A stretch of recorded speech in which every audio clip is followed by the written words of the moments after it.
Sen zulm qilsang bo'laveradi demayaptilar. Urib kaltaklasang bo'laveradi, haqorat qilsang bo'laveradi, dil ozorlik qilsang bo'laveradi demayaptilar. Avanin indakum, vaqtinchalik omonat. Alloh bu omonatdan so'raydi, seni mulking emas.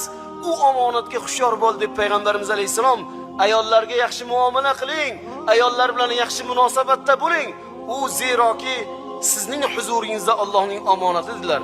Buni qarang, payg'ambar alayhisalom ummatlari ayollar haqqiga xiyonat qilishlarini, ularga zulm qilishlarini bilganlari uchun qiyomatga yaqin shunday toifalar chiqishini bildilar. Namoz o'qib, ibodat qilib, ayoliga zulm qiladiganlar, xiyonat qiladiganlar, dilozorlik qiladiganlar, ularni badnom qiladiganlar chiqadiganligi uchun payg'ambarimiz alayhisalom bildilarki, sizlarga vasiyat qilaman dedilar. Agar kim mana shundaygina ayoliga ana shunday